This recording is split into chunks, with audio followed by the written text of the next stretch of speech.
Salve, salve, gente boa! Seja bem-vindo ao único canal no YouTube que tem a Bíblia comentada versículo a versículo. Por isso, seja bem-vindo, seja muito bem-vindo. Vamos nessa jornada de aprendizado da palavra do Senhor. Nesse vídeo o tema é o seguinte: como entender biblicamente o julgamento?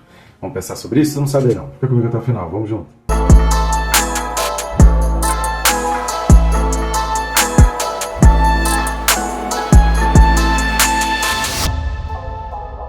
Antes de mais nada, não deixe de se inscrever no canal. Está assistindo esse vídeo e ainda não está inscrito? Alguém te encaminhou e aí você não se inscreveu? Então vai aí, é rápido e fácil. Tem um botão aí embaixo de inscrever-me. Aproveita e já clica no sininho. Marca a opção todas. Por quê? Primeiro, porque você vai ser notificado a cada vídeo novo, a cada postagem nova que a gente colocar aqui no canal. E depois também que essas notificações, elas vão te lembrar que você precisa estudar a palavra diariamente. Aí não deixa a palavra de Deus para depois. Aquilo vai te lembrar, né? Toda vez que você receber a recomendação do vídeo no nosso canal aqui, você vai se lembrar, poxa, eu não posso deixar de estudar a palavra, né? Sem o café do céu, não tem o café da terra, né? Não se esqueça disso. Então vamos lá, o texto desse vídeo. Carta de Paulo aos Romanos, capítulo 2, e o versículo de número 1. Romanos 2, versículo 1 diz assim: portanto, és indesculpável, ó homem, quando julgas quem quer que sejas, porque no que julgas a outro, a ti mesmo te condenas, pois praticas as próprias coisas que condenas. Esse é um versículo que é muito utilizado por pessoas que querem continuar no erro, e aí fala assim: vocês estão julgando, os crentes adoram ficar julgando os outros.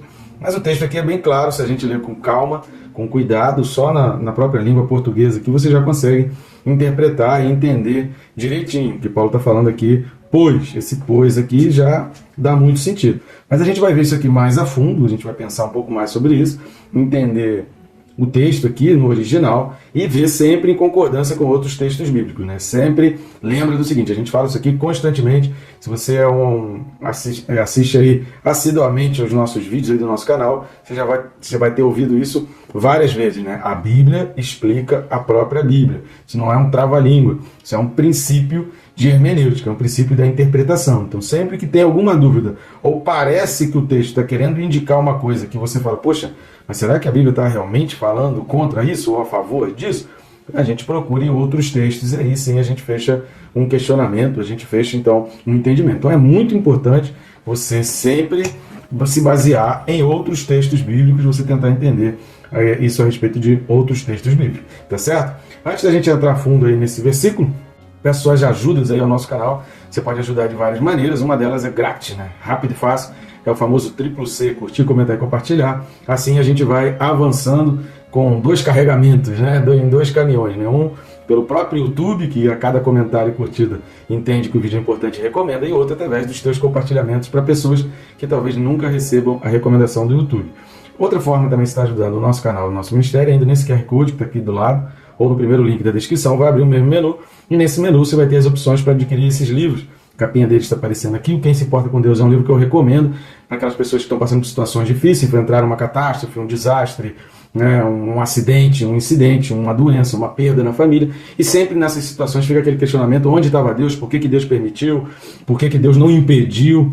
Então fica sempre esses questionamentos. O Quem Se Importa com Deus vai ajudar muito nesse tipo de entendimento. O Perca-Peso Tirando a Trave do Olho, ele explica sobre o que é o pecado, tem um trecho que fala sobre os 10 mandamentos, e ele ajuda muito para a gente entender, principalmente esse versículo aqui, né? Romanos 2:1. Se você lê o Perca-Peso Tirando a Trave do Olho, com certeza você já tem um leque muito maior e a tua visão, seu mindset é muito mais ampliado, né? Então eu recomendo o Perca-Peso Tirando a Trave do Olho para você entender essas questões de julgamento e entender que o pecado do outro não é pior do que o seu pecado. Tá legal? Então vamos lá? Primeira coisa que a gente vai observar é o estilo, é uma linguagem, um estilo literário que Paulo vai se utilizar, que ele está se utilizando aqui nesse versículo, que é um estilo literário muito utilizado, né? Uma forma literária muito utilizada por muitos mestres de filosofia da época, né? Muitos mestres de filosofia daquele tempo ali, contemporâneo de Paulo, ele, o próprio Sêneca, né, se utilizava, que é contemporâneo ali de Paulo, se utilizava desse estilo literário. Qual é o estilo literário? É você ler o texto e pensar que quem está escrevendo está diante de alguém, que aquilo é um diálogo. Então ele fala direto na segunda pessoa. Repare aí, fala, portanto, és indesculpável, ó homem, quando julgas. Ou seja, parece que aqui é até uma peça de teatro, né? Se você já está habituado, ou se você já leu algum roteiro aí de uma peça de teatro, de cinema, de novela, o que quer que seja, parece aqui que até é um roteiro de uma peça. Isso é uma forma literária muito utilizada pelos filósofos, pelos mestres filosóficos gregos, principalmente, né? Romanos praticamente não tem nenhum, e que se utilizava dessa técnica literária, desse diálogo. E isso é muito utilizado por Paulo, principalmente na carta aos Romanos. Em outras cartas, você não vai ver muita utilização desse estilo literário. Segunda coisa que a gente vai observar é que esse versículo 1 do capítulo 2 começa com a expressão portanto. Essa expressão, portanto, por si só, ela já vai assinalar o começo de uma transição do assunto. Ou seja, esse portanto, ele já dá um indicativo de que Paulo está iniciando um novo assunto. Lembrando sempre que originalmente as cartas, né, as epístolas do Novo Testamento, não foram escritas divididas em capítulos e versículos. Isso só ocorre no ano 1223, né, a partir do ano 1223, que então a Bíblia ela é, de uma forma didática, colocada ali em capítulos e em versículos. Mas originalmente não tinha isso. E então essa expressão colocada aqui, portanto, é que dava esse virar de página, né, que fazia exatamente essa virada e dava esse entendimento de que agora Paulo estava falando a respeito de um novo assunto. Antes, Paulo estava falando, lembra, se você assistiu os vídeos aí, principalmente a partir do versículo 18, que a gente falou algumas vezes em alguns vídeos aí, que Paulo está falando de um tipo de homem, de uma característica de um ser humano totalmente degenerado, um ser humano totalmente voltado para o mundo, e a gente precisa ter muito cuidado, principalmente ao ler alguns textos, porque algumas pessoas elas agem exatamente como os judeus daquela época agiam, e Paulo, inteligentíssimo, de uma maneira muito sábia, ele vai encaixar esse capítulo 2 exatamente para a gente não cair em confusão. E qual é essa confusão?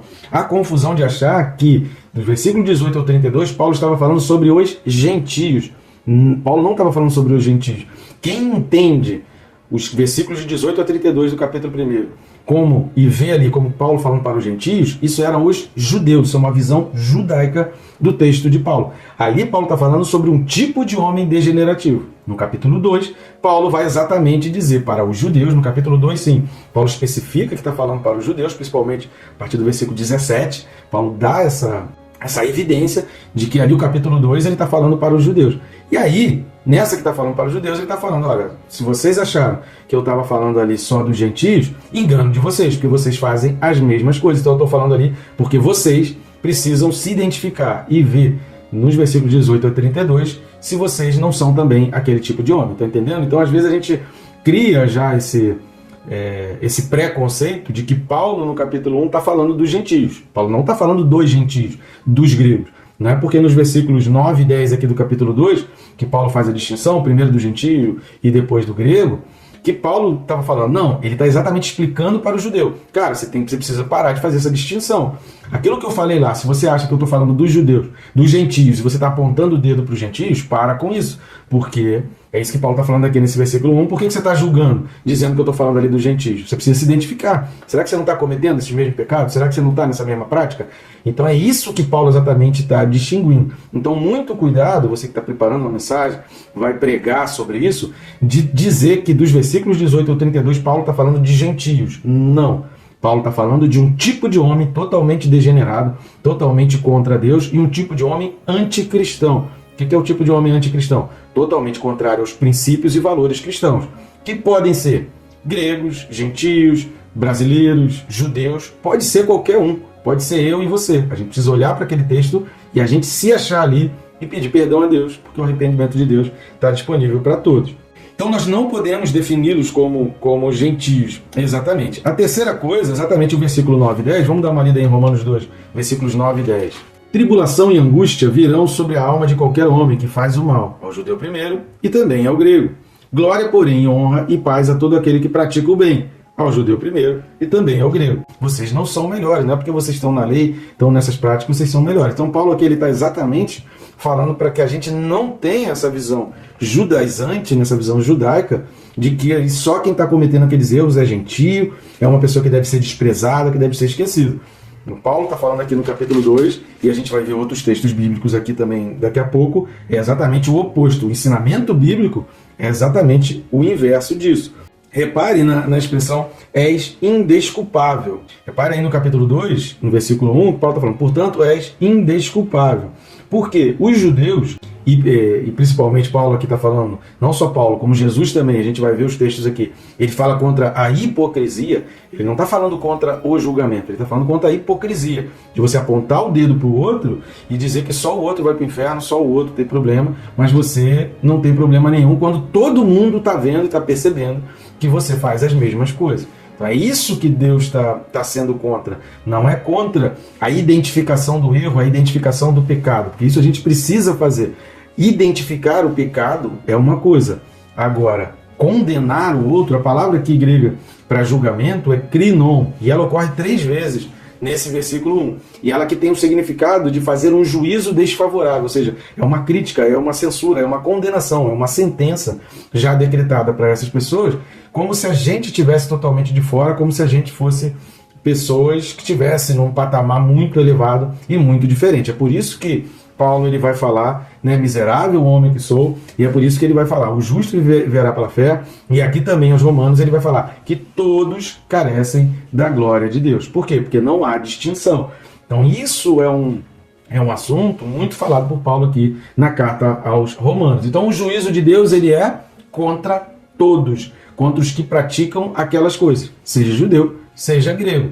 Tais coisas, todas aquelas coisas ali. Então as ações do crítico são idênticas às ações daqueles que ele critica. É muito comum você ter uma pessoa que já vem cheio de pedra na mão, cheio de proteção, porque tem uma tatuagem, porque tem um cabelo meio assim, porque se veste de uma forma, e a pessoa já vem toda protegida para que, se você falar alguma coisa, porque ela tem uma tatuagem, está na igreja, porque usa um brinco, porque usa um estilo de cabelo, um estilo de roupa, a pessoa vem cheia de defesa. Mas elas são as primeiras pessoas a questionar a vestimenta dos outros. Ou seja, aquilo que elas não querem que aconteça, se sentem escandalizadas quando acontece com ela, elas agem também da mesma maneira. Então é isso que a gente precisa ter de cuidado. A gente não pode ser crente com 2 pesos e 2 medidas. Da mesma maneira que eu julgo, eu serei julgado. Da mesma maneira que eu perdoo, eu serei perdoado. Então eu preciso olhar primeiro para dentro de mim. E é nesse ponto que o livro Perca Peso Tirando a Trave do Olho vai ajudar você. Então adquira esse livro, recomende esse livro, para exatamente você ter um entendimento maior que a gente não vai conseguir encaixar dentro do tempo que a gente tem aqui do vídeo. Então adquira já esse vídeo para você entender melhor sobre isso. Então os judeus hipócritas que eram, achavam que o seu serviço, que os seus privilégios, que por estar no templo, por estar servindo no templo, por estar sempre fazendo uma oferta ali de pecado, eles tinham privilégios diante de Deus e eles nunca seriam condenados, jamais eles seriam questionados por Deus se eles estavam praticando aquilo. Só que repare a sabedoria de Paulo aí, olha como estudar a Bíblia traz para a gente um entendimento claro. Repare que Paulo vai usar no capítulo 2, versículo 1, onde esse capítulo 2 é dedicado para falar com os judeus, ele vai usar a mesma palavra indesculpável que ele usou no capítulo 1, versículo 20. Lá no final do versículo 20 fala, tais homens são, por isso, indesculpáveis.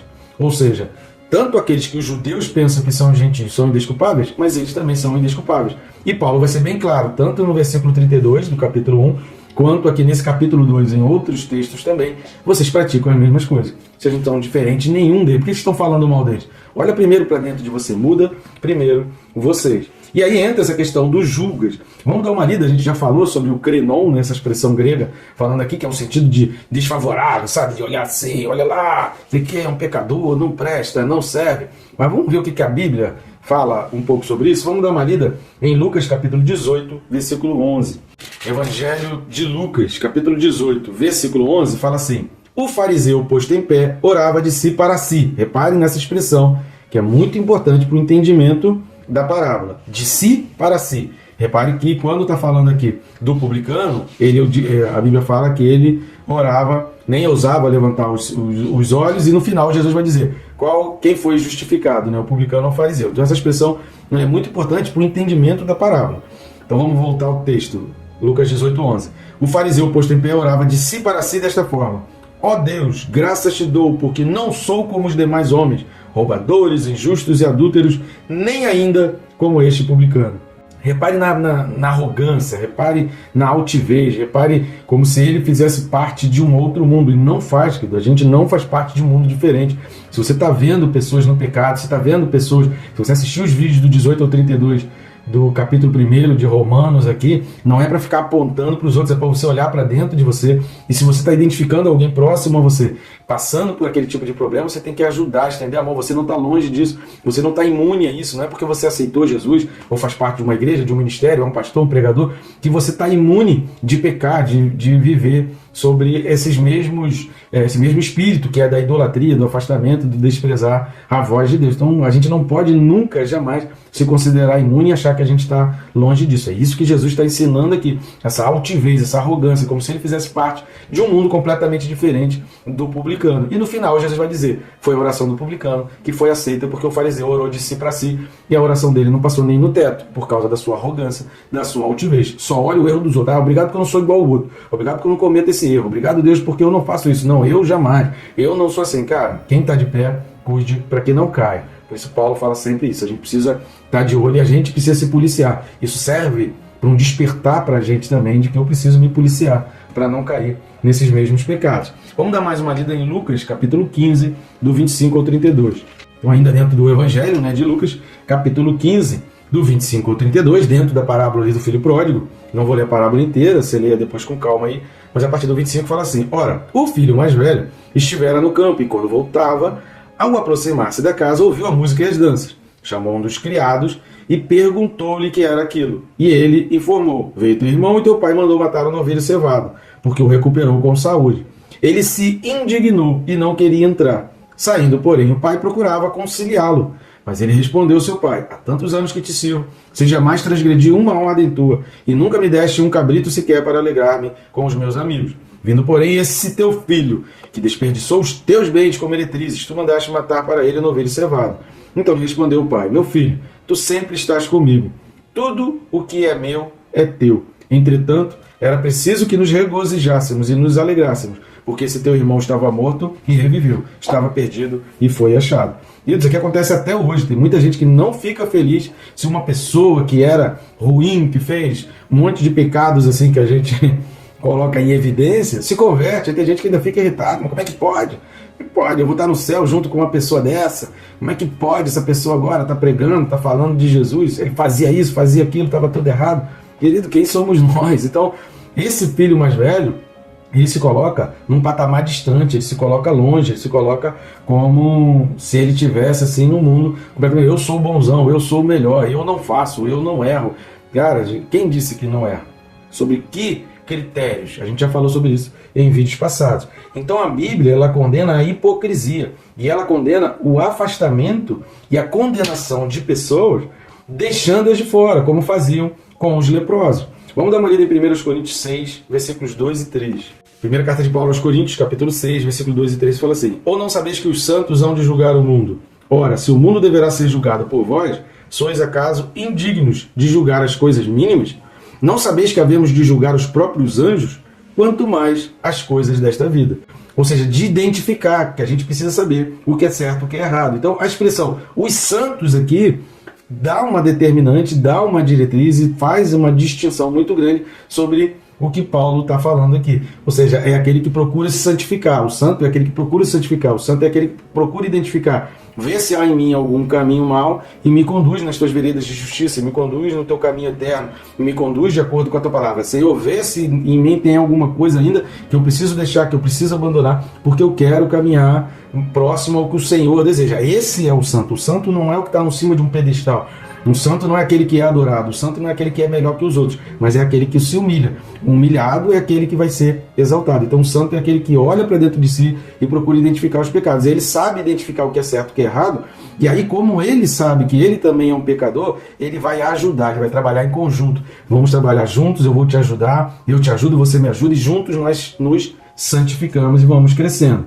Os judeus, ao ler o trecho lá de Romanos capítulo 1, do 18 ao 32, eles já sentenciavam, são gentios.